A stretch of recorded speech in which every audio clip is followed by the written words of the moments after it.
থাকি, এটাই আমাদের ঈদের ট্র্যাডিশনাল। ঠিকই আছে।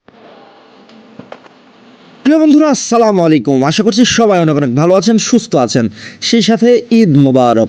গ্রামের ঈদগুলো কিন্তু এমনই হয়, শুধু ভালোবাসার বহিঃপ্রকাশ, অন্য কিচ্ছু পাবেন না। শুধু মানুষের সাথে মানুষের ভালোবাসা, ছোট বড় সবাই মিলে দেখেন কত সুন্দর করে কোলাকুলি করছে, সেই সাথে হাসি মুখে কথা বলছে। এটাই হচ্ছে ঈদের মূল আকর্ষণ। আসলে এইটাই হচ্ছে আসল ঈদ। আমাদের এই ঈদগাহ মাঠের কিন্তু আর একটা আলাদাই আকর্ষণ আছে। এই যে দেখছেন মানুষজনগুলো ভিড় করেছে, তারা কিন্তু বাড়ির জন্য খাবার কিনছে। এই যে মেলার মতো দেখতে পাচ্ছেন, এইখানে কিন্তু প্রচুর জিনিসপত্র বিক্রি হচ্ছে। এটা হচ্ছে গ্রামের একটা ট্র্যাডিশন। এইখানে মানুষজন যখন নামাজ পড়ে সব কিছু সম্পন্ন করে বাড়ির জন্য কিছু খাবার কিনবে, প্রিয়জনের জন্য কিছু জিনিসপত্র কিনবে, তখন কিন্তু এই মেলার মতো জায়গাতে এসে তারা জিনিসপত্র কিনছে। সেই সাথে অনেক অনেক সাথে দেখা হচ্ছে, মোলাকাত হচ্ছে, কথা হচ্ছে, কতই নাকি। আমাদের এই চকনদীকুল ঈদগাহ মাঠ বেশ পুরাতন এবং ঐতিহ্যবাহী একটা মাঠ।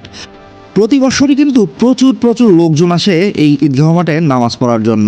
সেই সাথে আমাদের বৎসরের দুইটা ঈদে কিন্তু প্রচুর পরিমাণ লোক হয় এই ঈদগাহ মাঠে। আর এই ঈদকে উপলক্ষ করেই কিন্তু এইখানে প্রচুর প্রচুর লোকজন দোকানপাট নিয়ে চলে আসে। সেই সাথে এইখানে যেহেতু প্রচুর ভিড় হয় নামাজের পরে, সে কারণে কিন্তু বেচা কিনাটাও কিন্তু অনেক ভালো হয়। এই কারণে কিন্তু সবাই প্রতি বছরই এইভাবে দোকানপাট নিয়ে আসে। আর এই যে খেলনার দোকান দেখতে পাচ্ছেন, পিচ্চি বাচ্চারা কিন্তু অনেক মজা করে খেলনা নিচ্ছে। সেই সাথে বড়রা কিন্তু বাড়ির জন্য সুন্দর সুন্দর বারো ভাজা, সেই সাথে জিলাপি, আরও নানান ধরনের মানে মেয়েদের যেই খাবারগুলো না, আসলে মেয়েরা যারা পছন্দ করে, বাড়ির মেয়েরা, তারা তো আসলে ঈদের মাঠে আসতে পারে না। তাদের জন্য এই সময়ে খাবার বাড়িতে নিয়ে গেলে তারা কিন্তু আসলে অনেক খুশি হয়। আর ঈদের ভিতরে মানুষজন যাতে খুশি হয়, বাড়ির মানুষ যেন খুশি হয়, বাহিরের মানুষ যেন খুশি হয়, এটাই কিন্তু আমাদের মূল লক্ষ্য থাকে। আর সামান্য একটা বারো ভাজা, এই বারো ভাজাটা নামাজের পরে যদি বাড়িতে সকাল সকাল নিয়ে যাওয়া হয়, বাড়ির মেয়েরা কিন্তু আসলে অনেক খুশি হয়।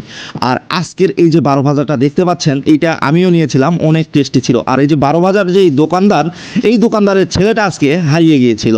শেষমেশ আমি তাকে তার ছেলেটা বুঝিয়ে দিয়েছিলাম। এইটা অন্য একটা ভিডিওতে আছে, আপনারা চাইলে দেখতে পারেন। সেই সাথে কিন্তু পান সুপারিও আপনারা দেখতে পাচ্ছেন এখানে বিক্রি হচ্ছে।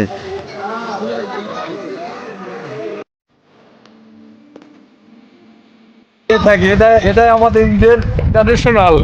ঠিকই আছে। এটাই ইচ্ছে ইচ্ছে ইচ্ছে।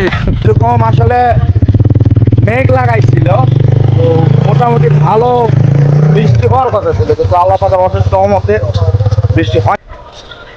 এই হচ্ছে আমাদের ঈদ আয়োজন। আসলে ঈদগাহ মাঠে এরকম ভাবেই আমরা ঈদের আনন্দ সবার সাথে ভাগাভাগি করি।